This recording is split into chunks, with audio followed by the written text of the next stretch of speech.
Bethany, hello. Hi, how are you? I'm doing well. How are you? Good. Kara, I have to stop nodding my head in agreement with everything you just said. So, Bethany, will you start us off just with talking us through your own personal narrative of being queer in the church? Yeah, for sure. I definitely first want to say thank you to you and Tom for working on this book and working on this conference. It's definitely an act of courage. And secondly, thank you to all of those who have contributed to it. It's not easy to be vulnerable. It's not easy to speak up. So I applaud your efforts. And then thank you to all of those who are just simply attending. I know sometimes it's hard to be curious and open-minded, and perhaps you've been uncomfortable at certain points in this conversation. So thank you for being with us. And to just elaborate a lot on what has already been said, as a lesbian in the church, I'm still actively involved in the church. We definitely need heterosexual, cisgendered, allied partners to partner with us LGBT members, especially in this fight, to just be fully included in the church and just community at large. Mhm. Yeah, so my background really is I'm new to Nazarene, so I am ex-Pentecostal, if you will. So there's nothing better than hellfire and brimstone and eternal damnation when you're a teenager. Yeah, if I can start, I kind of wanted to talk about the LGBT group that myself and a few friends started here in Napa, Idaho. Absolutely. So kind of what Katie was talking about earlier, the Trevor Project in 2022 actually just did a national survey of LGBTQ youth ages 13 to 24. And some of their findings are quite astounding. So 45% of those LGBTQ youth seriously considered attempting to suicide in the last year. 14% attempted suicide, and this rate, of course, is higher among youths of color. 73% reported symptoms of anxiety, and 58% reported symptoms of depression. And as Katie was kind of saying, when we see that LGBT youth have high social support among their families, they report attempting suicide at less than half the rate of those who have low or moderate social support in their families. Additionally, when LGBT youth are living in communities that are supportive of such people, there are significantly lower rates of attempting suicide than those who don't live in supporting communities. So as I mentioned previously, a few friends and I actually started an LGBTQ group here in Napa, Idaho. So the group is called Clutch, and it's a 501c3 organization whose mission is simply just to provide a safe place for these youth. We aim at youth starting at age 14 to 20. The mission's simple: provide a safe place for these kids to be.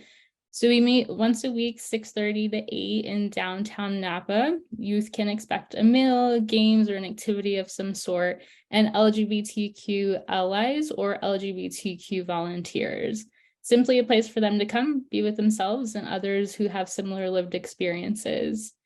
So as the Trevor Project was kind of showing, belonging is something that matters, not only to youth, but to adults as well. So yeah, belonging is just an irreducible need, and it's essential to the well-being of everyone, really. So if you want to learn more, we started a website. It's clutchnapa.org.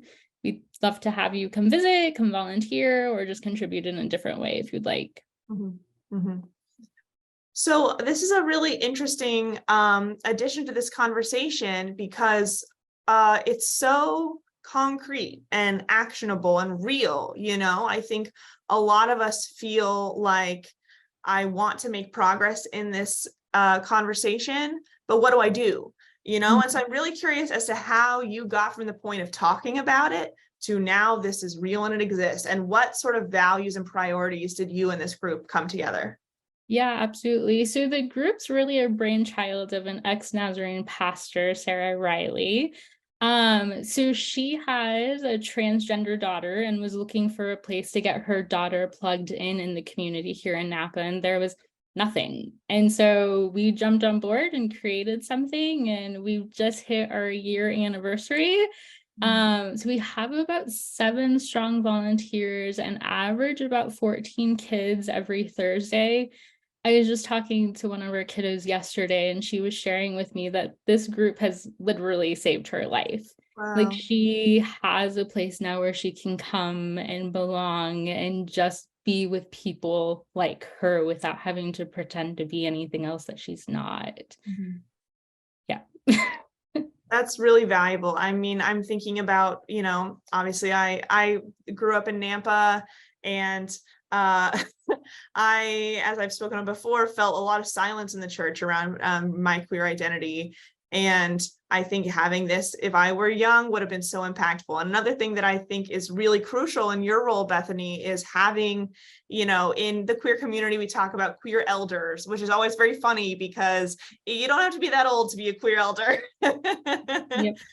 But I think it's important what you're doing to show people, adults living a happy, full life, being out for these kids, that there is a future. To quote the Trevor Project, it gets better. Yeah, absolutely. Absolutely. So what would you say to folks who are really inspired by the mission of Clutch and want to sort of create something similar in their communities? Maybe not exactly in this iteration, but maybe want to make actionable efforts. Yeah, it definitely takes some conscientious effort and some grunt work to get an organization on the ground running and maintaining that day to day. I think if actionable steps, as I think Katie was previously mentioning, and our first speaker, like getting to know LGBT members that are in your community, and not only getting to know them, but getting to hear their story, and not just hearing their story, but believing their story. Even if their story is completely different than yours, that's our lived experience, and we're sharing that with you. So believe it and take it. Mm-hmm. That's so important. Yeah, I think sometimes the narrative of what it looks like to be a lesbian or to be queer or gay or whatever is sort of very one size fits all. And that's just not true. It's just, Absolutely. there's a whole breadth of diversity, and it's about getting to know the individual person in front of you and building that relationship, and sort of casting aside any of your preconceived ideas about what this relationship is going to look like. Absolutely. Yeah. And to that same point, like if you're just starting out your LGBT allyship journey, like you're going to make mistakes, and that's okay. I think the important thing is like, where is your heart and where is your intentions? And also being mindful that, yes, absolutely, we want you to partner with us and we need you to partner with us as cisgender and heterosexual people, but also being mindful not to make us LGBTQ folks your Google of all things LGBT. So doing your work, like reading and listening and praying and engaging, and then coming to us LGBT folks and, hey, this is what I've done. Like, I still have questions on this. Is that something that I can talk to you about? Mm-hmm, mm-hmm. Yeah, There sorry, is, go for no, you're good. I was just listening to the Bible for Normal People, who your dad's on a lot and they always mention it. it. But they were talking about the South African ethos called Utubu. And what it means is you are, therefore I am. Mm, So it's really this, who I am is bound up in this other person. So when this other person's suffering in the community, whether that's an LGBT person or somebody else, it's an invitation and a responsibility to come alongside the person who is suffering. And when mm, that other person's rejoicing, to rejoice with them. For me, that sounds a lot like church. It sounds a lot like God. I think God is communal, and throughout the Bible, we see Jesus gathering with people and sharing his life with people and doing life with people. And I think of the verse in Matthew 36 where he says, love your God with all your heart and with all your soul and all your mind. And the second of this is love your neighbor as yourself. And I don't think those are mutually exclusive. I think when we love God, we love our neighbors. And when we're loving our neighbors, we're loving God. mm, And I think so often in this conversation between church and God, I think there's that I do love the gay person or the lesbian person or the transgendered person, and that's why I'm trying to push the Bible on them, or that's why I'm praying for them. But that's not love. Love is kind and love is gentle.